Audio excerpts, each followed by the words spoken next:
Yo solo quiero quizás fortalecer o sobrepasar algunos puntos, bíblicamente. No tanto geográficamente, pero sí bíblicamente de lo que Edu acaba de explicar. Eh, Hay dos cosas que sí me parece importante y que creo que como creyentes tenemos que saber en cuanto a el tema del Islam. La edificación que ven aquí adelante, mucha gente cuando llega a Jerusalén y ve aquella edificación, le encanta. Pero la realidad es que para el pueblo creyente esa edificación no es relevante, porque es el lugar que está ocupando el sitio en donde se encontraba el templo, tanto el primero como el segundo, y es posiblemente el lugar en donde en algún momento se vaya a elevar o a construir el tercer templo. Bíblicamente hay mucha gente que debate sobre esto, habrá, no habrá, habrá o no habrá. La Biblia nos enseña que sí habrá tercer templo, que sí se va a edificar tercer templo. Lo vemos en el libro del Apocalipsis, también lo vemos en el libro de Ezequiel. Sí va a haber, dice que incluso va a haber sacrificios. Nuevamente va a volver la época de los sacerdotes que van a volver a realizar sacrificios de allí en el templo. Muchos se han preguntado hasta el día de hoy, hay trabajos arqueológicos, investigadores, historiadores, ¿dónde exactamente se debe construir el tercer templo? Lo cierto es que cada vez se está avanzando muchísimo, muchísimo, muchísimo más para la reconstrucción del tercer templo. Todo este conflicto que nosotros estamos atravesando en este tiempo, todo esto de tratados de paz, de que entramos, firmamos, todo eso de alguna manera nos está acercando a lo que la Biblia nos está mostrando. Posiblemente es como que por debajo del radar se está manejando todo. No nos estamos dando cuenta porque no lo podemos ver ahora, pero en algún momento dado pusieron la primera piedra ahí arriba y dijimos, ¿cuándo pasó esto? No, es que en realidad ya se estaba manejando todo desde hace muchísimo tiempo. Si ustedes ven la muralla y ven al que se eleva, como les dijo Edu, ahí había una puerta. Esa se le llamaba la puerta oriental. Era la única puerta por donde se tenía acceso a la zona del templo. Imagínense que en aquel lugar donde hoy está la cúpula dorada se encontraba el templo. Imagínense que el sitio en donde nosotros estamos, 3 veces al año había peregrinaciones de judíos de diferentes partes del mundo que venían y lo que veían era el templo. Si ustedes miran, el Monte de los Olivos, donde estamos nosotros ahora, es mucho más elevado que el Monte Moriah. Parecería ser que hay como, que raro, ¿no? Generalmente, si nosotros hoy vamos a Atenas y visitamos Atenas, lo que vemos es el sitio aquel, la Acrópolis aquella gigantesca, en la colina, allá arriba, que todos los que están abajo vean lo que hemos construido, es aquella la gran edificación. Aquí funciona diferente. Aquí tenías que subir para ver la edificación ahí abajo. ¿Se dieron cuenta de eso? Antes preguntaron cuántos montes tiene la ciudad de Jerusalén. En el autobús preguntaron, alguien preguntó, ¿cuántos montes tiene? La verdad es que tiene muchos, pero los importantes para ustedes recordar es donde sucedieron eventos bíblicos, como por ejemplo Monte de Sión, Monte de los Olivos, Monte Moriah, Monte Scopus. Hasta ahí, ya después los demás, si quieren saberlos bien, pero hasta ahí tienen los más, como los más importantes, ¿no? Como lo que sucedió, lo que sucedió. Entonces dijimos, lo que ustedes ven ahí adelante está basado en qué? Está basado en que el Corán dice que el primogénito no era Isaac, sino que era Ismael. Y quien iba finalmente a sacrificar a Abraham era a Ismael. Por lo tanto, ese sitio le pertenece al Islam. Y además, ahí es donde tuvo una visión, un sueño, el profeta Mahoma, que se subió al cielo en un ave, caballo, un animal especial, que dice que tenía alas, trompa de ave, y se fue y habló con Dios. Y entonces ahí le empezó como a revelar finalmente las claves del inicio, lo que iba a ser después más tarde el Islam, ¿no? El profeta Mahoma para el Islam es bien importante. Y fíjense que intentaron introducir de alguna manera una amistad con el pueblo judío. Y aquel Mahoma lo que dijo, hey, hablé con Dios. Y hasta aquel momento los árabes y los judíos, la gente de Medio Oriente, se llevaba bien. Pero cuando este señor aparece en escena, le dice, hablé con Dios, entonces los judíos le dicen, a ver, ¿cómo que hablaste con Dios? Bajo ningún punto de vista. Nosotros no podemos escuchar a Él porque no tenemos templo, no tenemos sacerdote, no tenemos profeta. Tú ni siquiera eres judío. no puedes tener acceso directamente a Dios. Y entonces ahí se genera aquella gran división entre judíos y árabes en aquel entonces.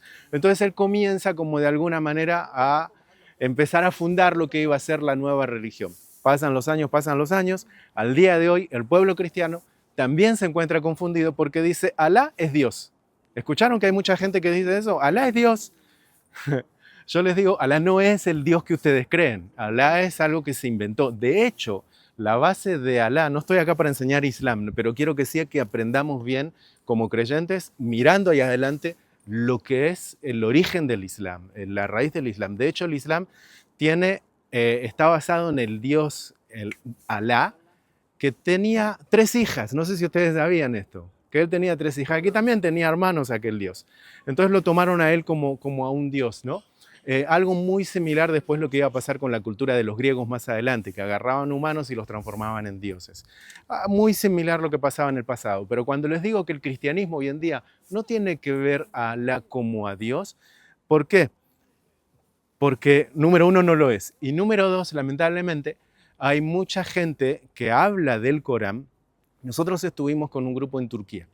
Cuando llegamos a una de las templos de ellos bien importantes, empecé a caminar, llegamos a una especie de librería, agarré unos impresos en español y en aquellos impresos me encuentro con un papel que decía un Dios, una religión, un mundo, refiriéndose al Islam. Entonces ellos buscan la unificación, ¿no? Y entonces, ¿cómo le dicen al cristiano que Alá es Dios? Ellos dicen, Jesús para nosotros es bien importante, lo escuchamos hoy. Jesús es bien importante, era un profeta, no era Dios, pero era un gran profeta. Es más, Jesús fue presidido o fue profetizado por Mahoma. ¿Sabían eso ustedes? Eso es lo que ellos dicen. Ellos dicen que cuando Mahoma vino, dijo que iba a venir uno.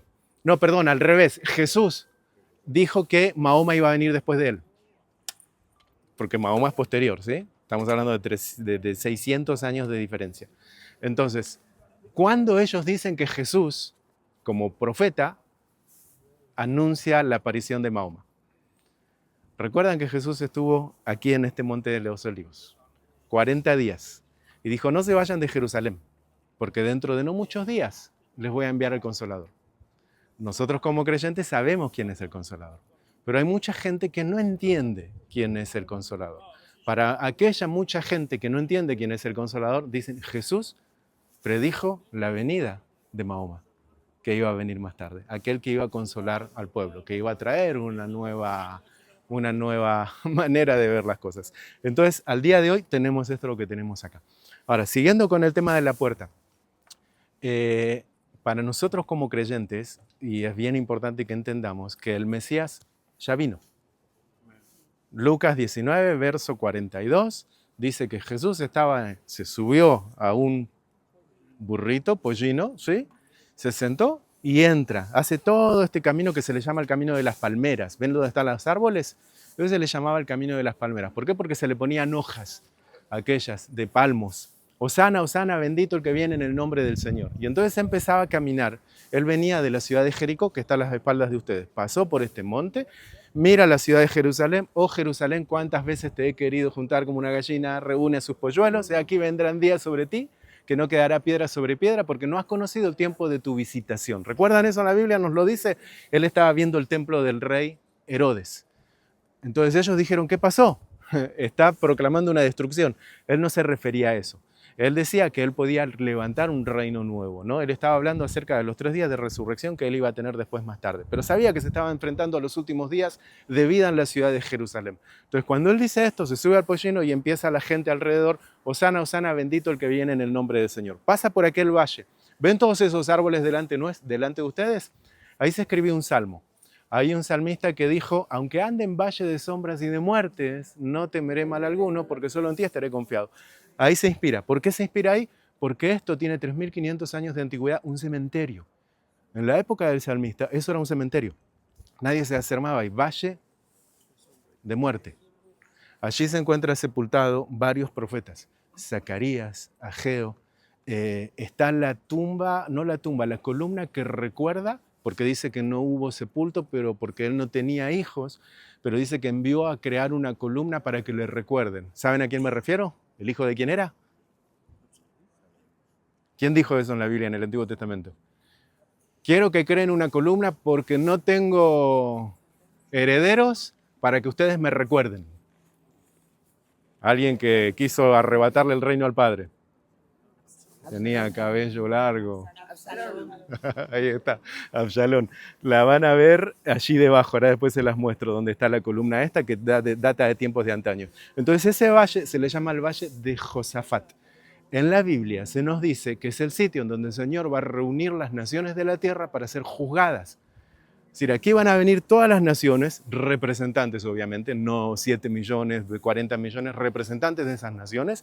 Y cuando Él esté reinando allí en la ciudad de Jerusalén por 1000 años, cada nación va a ser juzgada por su representante, ahí. Y Él dice en el libro de Zacarías que aquella nación que no viniera a Jerusalén obligatoriamente una vez al año, no le va a enviar lluvia a ella, ni agua, la época de tabernáculos. 3 fiestas, una obligatoria, no solo para judíos, sino para todos los creyentes del mundo. Tabernáculos. Entonces eso sucede ahí. La puerta, vuelvo a la puerta porque no me quiero ir de la puerta. Escucharon que el Mesías tiene que entrar por ahí. Yo les dije que el Mesías ya vino. Entonces, ¿cómo puede ser que tiene que entrar por ahí si ya vino? Quiere decir que en el Lucas 19, verso 42, Él entró por ahí. Cuando Él iba con el pollino, Él pasa y entra. Cuando entra, entonces recuerdan que después da vuelta a mesas, que han hecho de la casa de mi padre. Todo eso está sucediendo en ese mismísimo momento. Y por unos 3, 4 días a él lo comienzan como a examinar, así como examinaban al Cordero de la época del libro de Éxodo, capítulo 6, que tenían que examinar al Cordero. Entonces los sacerdotes lo empezaban a mirar. ¿Cómo lo hacían? Mándenle los herodianos, mándenle los saduceos, mándenle los fariseos, y le empezaban a hacer cuestionamientos, preguntas, no hallaron absolutamente nada de mal en él. Él iba a ser el cordero puro que iba a ser sacrificado, representando el cordero del libro del Éxodo capítulo 6, ¿okay? De la época antigua. Ahora, cuando él pasa, entonces más tarde, mucho más tarde, como por el año 1000 aproximadamente, hay unos nuevos líderes en escena, que eran egipcios, que habían empezado a luchar con persas, los persas que se habían levantado después mucho más tarde, en diferentes corrientes del Islam después del año 600, aquellos que habían heredado el trono de Mahoma. Entonces había como debates, estaban los cruzados y también estaban todos aquellos. Pero en un momento dado, dice que le llega a oídos al líder de la ciudad de ahí y le dice, hey, hay una profecía mesiánica que dice que el Mesías tiene que entrar por esa puerta. Y entonces, ¿qué él hace? Justamente lo que escuchábamos. Envía a hacer un cementerio por si es que a ese Mesías tiene poderes sobrenaturales y se eleva, le sellamos la puerta. Ahora, ¿qué hizo? Sin darse cuenta, cumplió una profecía. Porque en el libro de Ezequiel, capítulo 41 y 42, si ustedes van y lo leen, dice que se encontraba Ezequiel y el Espíritu del Señor. Y dice que él le pregunta, ¿por qué la puerta está cerrada? Estamos hablando de miles de años antes. Aquí estaba, en el Espíritu, Ezequiel, juntamente con el Espíritu del Señor, mirando lo que iba a suceder a futuro. ¿Me entienden lo que estoy diciendo? Y le está diciendo, ¿por qué esa puerta está cerrada? Y la respuesta fue, porque el Hijo del Hombre ya entró por ella. Ahora, ¿cuándo el Hijo del Hombre entró por ella? Estamos hablando de 1000 años después, en Lucas 19, cuando subió arriba del pollino. Ya entró. Cuando la Biblia en el libro de Zacarías nos dice que el Mesías va a venir nuevamente y va a poner un pie en el Monte de los Olivos y el otro pie del otro lado del valle y dice que el valle se va a abrir. ¿Entienden esa expresión? ¿Se imaginan? Generalmente, mucha gente lo que entiende es que es un gigante, ¿no? 2 super pies acá, pisa allá, se abre el valle, llegó un gigante. No es eso. Según el libro o el tratado de Hillel, estoy hablando de 230 y tantos años después de la época de Jesús, cuando se empieza a hacer lo que es la unificación de los libros rabínicos más adelante, ellos empiezan a afirmar una teoría que ya se estaba sentando en la época de Jesús, diciendo que un judío en el día de reposo solamente puede caminar una X cantidad de kilómetros, no más que eso. Entonces, cuando Jesús está haciendo esa afirmación, que dice que pone un pie en este lado del valle y del otro lado del valle, Él está haciendo los kilómetros permitidos conforme el día de reposo. Es decir, que Él va a venir aquí con la medida normal que Él tenía cuando estaba en carne y va a comenzar a caminar como lo hizo hace 2000 y tantos años atrás, arriba del burro, pero lo va a hacer caminando. Entonces Él va a caminar. Cuando camina dice que el valle se va abriendo. ¿Qué es la expresión el valle se va abriendo? Recuerdan que en la antigüedad, cuando el Señor le dice, hay algunas cosas que no son código lo que le estoy diciendo, pero sí es importante que los entiendan. En la antigüedad, cuando el Señor le dice a Abraham, súbete a una colina, y le dice, ahora mira al norte, mira al sur, mira al este y al oeste, porque todo lo que ves te lo voy a dar. Ve y camina. ¿Recuerdan? Eso está en el libro de Génesis capítulo 17. Y entonces dice que Abraham entonces mira y sale a caminar. Dice que todo lo que pises con la planta de tus pies será tuyo. Era el contrato de compra y venta que estaba haciendo Abraham. ¿Por qué Israel es pequeña al día de hoy? Porque Abraham se cansó. Era mucho lo que tenía para caminar y hasta donde llegó, llegó. Entonces le quedó eso. Todo lo demás nos lo perdimos en definitiva porque el hombre se agotó. Pero era natural, era natural. Entonces Jesús cuando dice lo que está haciendo caminando, Él está afirmando que eso le pertenece y que está cumpliendo la profecía que se había dado en el pasado conforme el libro de Zacarías. Entonces ese es el Jesús que nosotros vamos a ver, que no se imaginen una cosa gigante ni nada por el estilo. Es más, si ustedes ven que alguien entra por esa puerta, ¿quién es entonces? Si el Mesías mío ya entró en Lucas 19, ¿quién va a entrar ahí? Ahí va. Entonces va a haber tratados de paz, va a haber, ustedes esperan su Mesías, va a haber alguien, se le llama anticristo, va a haber alguien que se le llama la bestia, aquella. Hay un montón de cosas que van a acontecer en los últimos tiempos, así que todo aquello va a generar como confusión de alguna manera para muchos, pero usted que está aquí sentadito y lo está viendo delante de usted, le acabo de mostrar bíblicamente dónde están las profecías cumplidas conforme el libro de Ezequiel, conforme el libro de Lucas, conforme el libro de Zacarías, que el Mesías ya entró una vez y para siempre. Entonces, lo que sí va a haber, ahí va a ser un templo. ¿Dónde se va a edificar el templo? La pregunta, ustedes dirán, a ver, ¿hay que destruir la cúpula dorada o no? ¿Por qué no? Es un debate. Hasta hoy no lo tenemos claro. Pero la Biblia nos dice algo, nos da como una especie de pista. Dice que Él se dejó el espacio de los gentiles en el libro de los Apocalipsis. Si nos vamos a la medida original del primer templo de Salomón, teníamos que basarnos en manera recta donde se encuentra la puerta. Y si ustedes se van a la línea recta donde se encuentra la puerta, si se paran adelante van a ver que la cúpula les queda de este lado y de aquel lado le queda un espacio como vacío. Entonces, ¿será que se puede hacer el templo a la par de la cúpula? Puede ser. Vaya uno a saber. El tiempo futuro nos dará la respuesta. Pero puede ser posible que estén los dos templos en el mismo lugar y ese sea el llamado para paz en Medio Oriente. Le permitimos a los judíos edificar su templo y le abrimos la puerta para que entre su Mesías. El Mesías ya entró, recuérdense. O sea que cuando eso sucede, sepa que el tiempo empezó a correr y que nos queda un fragmento bien chiquito del templo.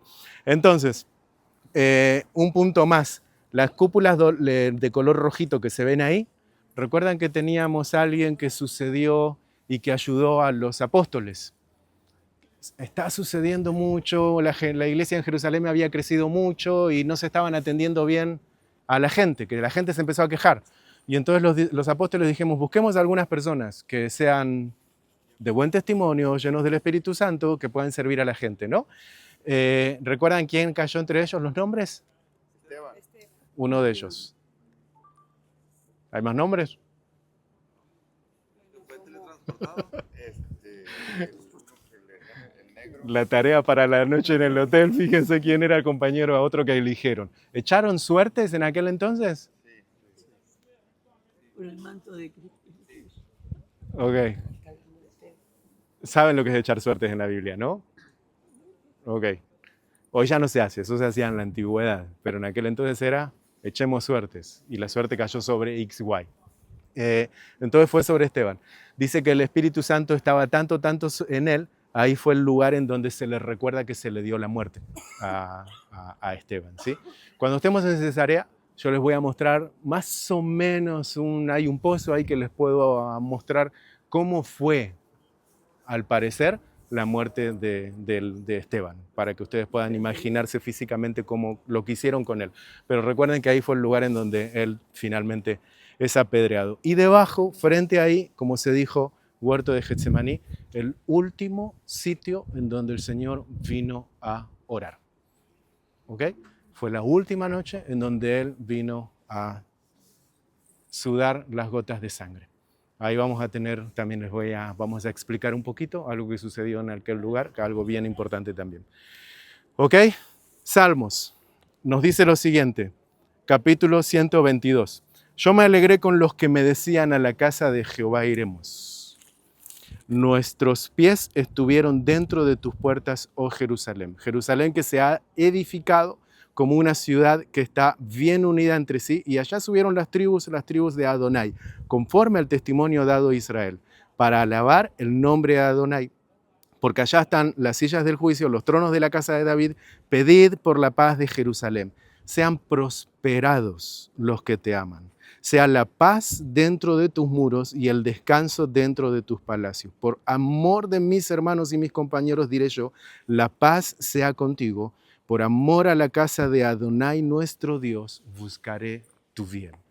Este es un mandato bíblico. La gente a veces pregunta, ¿por qué tengo que orar por Israel? ¿Tengo que orar por Jerusalén? La respuesta es definitivamente sí. Independientemente de la actitud que tenga Israel, independientemente de la actitud que tenga Jerusalén. Y acá una pregunta para los padres. ¿Usted dejaría de orar por su hijo por más que su hijo se porte mal? ¿Dejaría de orar por su hijo por más que su hijo sea desobediente y ande por malos caminos? ¿Dejaría de orar por él? Al contrario, creo que echaría más rodillas, oraría muchísimo más para tratar de que aquel se vuelva del mal camino. Entonces aquí no se trata de si Israel se porta bien, oro por Israel. Si Israel se porta mal, entonces castigo, no le voy a orar. No es eso. Dice, orad por la paz de Jerusalén. Entonces nosotros hoy que estamos aquí, físicamente podemos cumplir con este mandato bíblico que el Señor nos está dando. Ahora bien, ¿qué es orar por la paz de Jerusalén? ¿Qué es la paz de Jerusalén? ¿La paz de Jerusalén es no guerra? ¿Y entonces qué es paz? Si es no guerra. Generalmente paz es versus guerra, ¿no?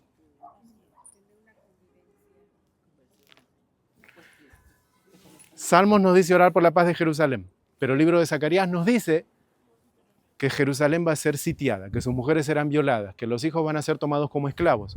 Entonces es como que, ¿por qué tengo que orar por la paz cuando me estás diciendo que tiempo más tarde les vas a enviar como una especie de castigo y juicio? Entonces me parece como ilógico. ¿Puedo detener aquello si oro por la paz? Lo que el Señor dijo que va a suceder, ¿lo puedo detener? Ya está escrito, está escrito. Él dijo, lo voy a hacer, punto. Entonces, para que lo puedan entender, la expresión de orar por la paz de Jerusalén es para que el pueblo de Israel y todos sus habitantes en este sector, judíos, no judíos, árabes, gentiles, quien sea, puedan encontrarse con aquel que verdaderamente trae paz. Entonces, ¿quién es aquel que verdaderamente trae paz aunque estemos en guerra?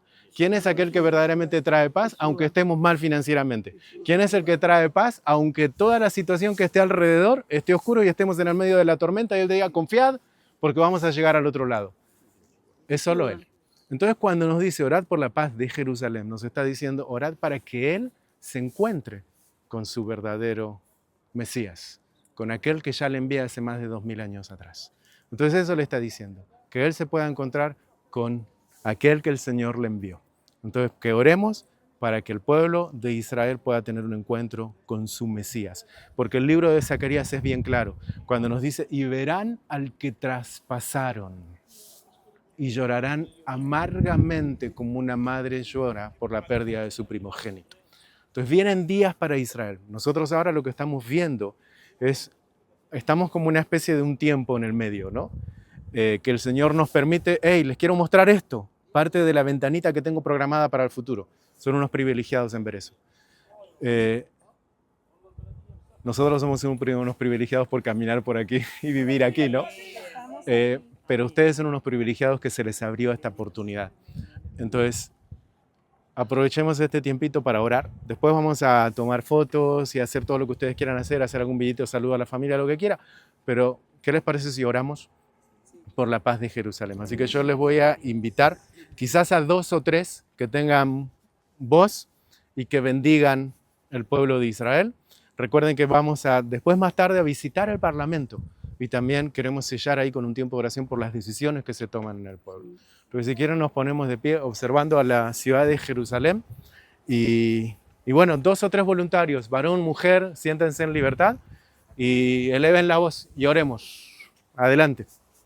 Padre, te agradecemos infinitamente por este privilegio que nos da, Señor, representando a las naciones, Padre, que vendremos voluntariamente, Señor, a celebrar la fiesta de las naciones, la fiesta de los tabernáculos, Señor, porque queremos lluvia en nuestra tierra, queremos paz para nuestra tierra, pero también queremos paz para Israel, y dice tu palabra, y como leía el pastor Eduardo, Salmo 122:6, orad por la paz de Jerusalén y sean prosperados los que te aman, Padre.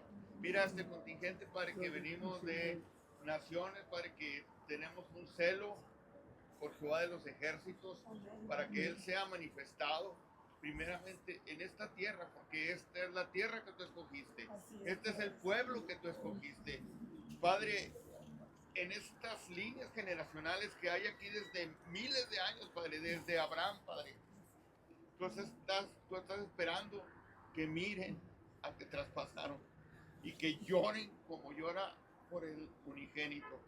Así que, Padre, qué privilegio estar, Padre, cumpliendo ese salmo que escribió David. Qué bueno eres con nosotros al permitir esto, Padre. Y que cuando regresemos a nuestro hogar, Señor, llevemos ese llanto, esa carga que tenías tú, Señor, por Jerusalén, por toda tu tierra de Israel y por el pueblo de Israel, Señor, disperso por el mundo. Gracias, Señor, por esta oportunidad y por esta bendición.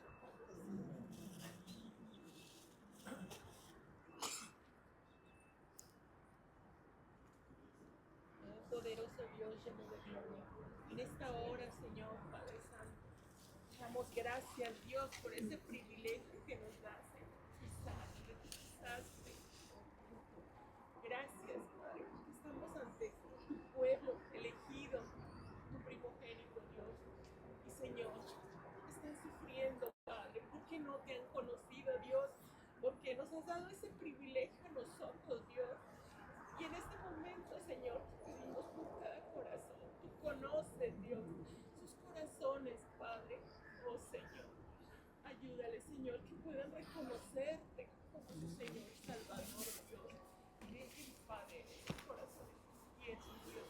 También en este momento, Padre Santo, te pedimos por todos aquellos, Señor, que no están en su tierra, Padre, los secuestrados en este momento, Dios. Oh, Señor, sé con ellos, Padre, libera. También te pido, Señor, por el enemigo, Padre, doblega sus corazones, que también te conozcan, Dios. Oh, Señor, te pedimos por la paz de Jerusalén, Padre, tu bella ciudad, Señor. Gracias. Gracias por amarnos tanto y gracias por permitirnos pisar este suelo, Señor. Oh, Padre, donde tú lo pisaste y lo pisarás, Dios. Pero sobre todo, Dios, gracias por llegar a nuestros corazones, Padre Santo, gracias. En el nombre de Jesús. Amén.